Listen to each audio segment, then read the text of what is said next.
Hi guys, this is Immortal India with Amish, with me Amish. We're going to discuss various subjects which which one thinks of when we think about our beautiful country. And I've been very busy writing. As you know, I've been writing Ravan, and which will release very soon.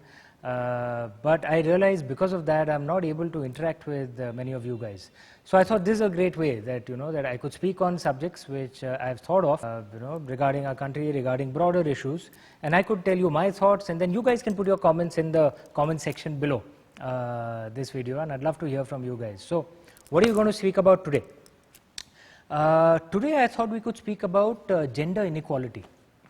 This is a subject that is hot off the topic, and rightly so. This is something that is being discussed quite deeply across the world and in India as well.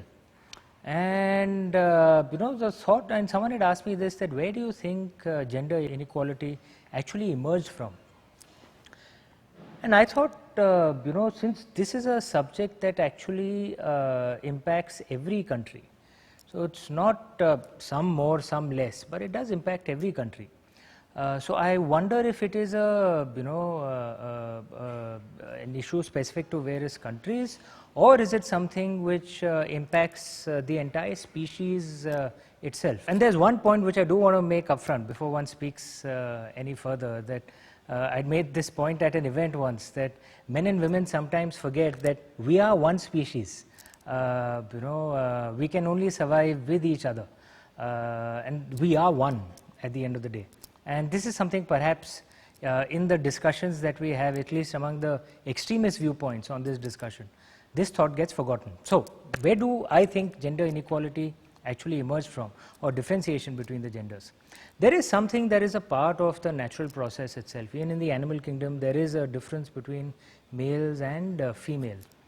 But if you see the animal kingdom in the natural way of life, one of the key sources of power and hierarchy is physical strength. So even the species that are closest to us and almost our cousin species, the apes, yes, there are alpha males who tend to lead their packs, but the females, female apes, are quite strong as well, physically quite strong. So they are tough, they can fight. So how did we diverge? How did Homo sapiens, our species, diverge from apes, in the sense that in terms of physical strength? And there are of course outlier females who are stronger than many males, but on average the male in our species tends to be physically stronger than the female in our species, and the strength difference is not so much in other species. There is an interesting paper I'd read, a paper on the evolution of the Homo sapiens, and the impact that our biggest evolution, our biggest source of comparative strength had on the female of our species, and that is our brain. The reason why Homo sapiens dominate the planet is that our brain is huge relative to our body size, which means it's extremely powerful, our brains, and we are able to invent, create things which help us dominate the planet. But a very simple physical engineering fact: if we have a bigger brain, we need a bigger head to accommodate that brain. When you have a bigger head, then the babies that are born, they are more difficult to be born, right? It's much more difficult for them to pass through the vaginal canal. So what started happening slowly, it evolved over a few million years, is that the Homo sapiens females, their hips had to become broader to accommodate babies with bigger heads. Okay, as any engineering graduate will tell you, body where the center of gravity goes down, where the hips become broader and the upper torso becomes proportionately weaker, the strength goes down, as compared to apes, where even the females, the hips are quite narrow as well. Now, but even this wasn't good enough, because our brains were evolving at such a rapid pace, our heads were becoming bigger and bigger.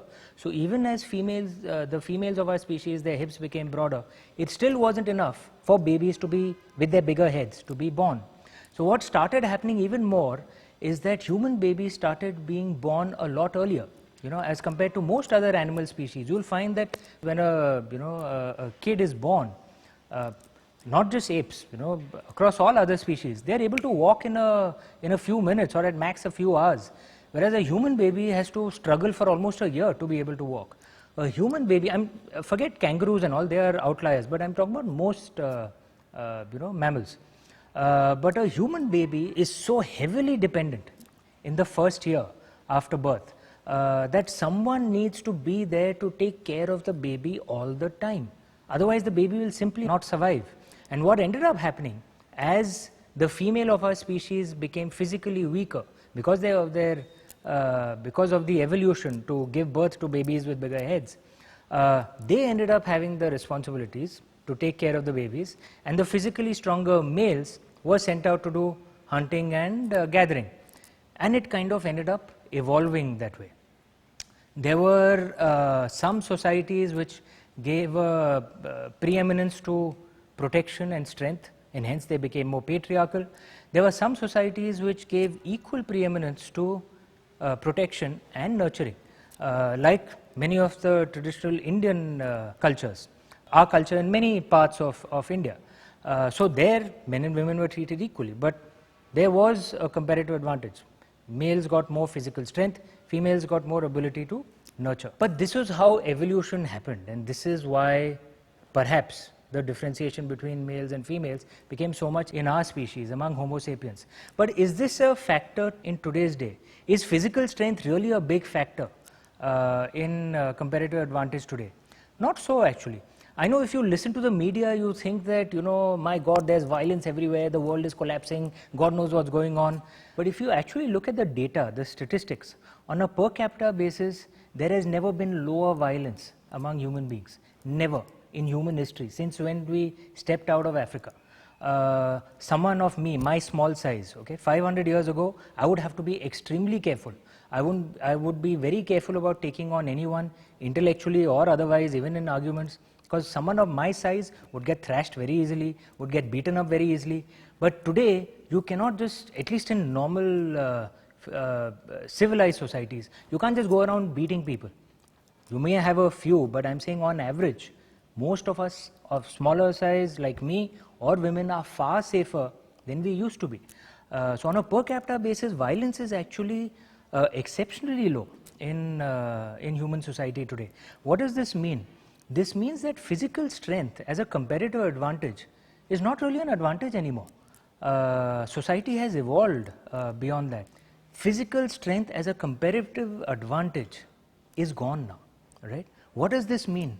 This means that what humanity may have evolved for the way our species developed over the last few 100,000 years is not relevant anymore. Physical strength is not really a comparative advantage anymore, largely. What is a bigger comparative advantage is your intellectual strength. And in this, there is really no difference between men and women, which means that societies have to evolve. The way we structure our societies have to evolve. Male-female relationships have to evolve. And this does not mean that the past was worse or this is better or this is worse, the past was better. In the Indian way, look, there is no concept of judgment. In Vedic Sanskrit, there is no translation for the English word judgment. Because what's the point of judging the past? It's gone, right?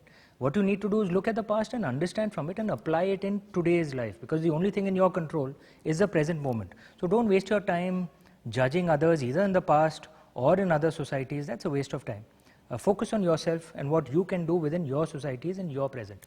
And the summoned substances, there was a historical arc to the evolution of the human species, which led to differences between males and females when it came to physical strength.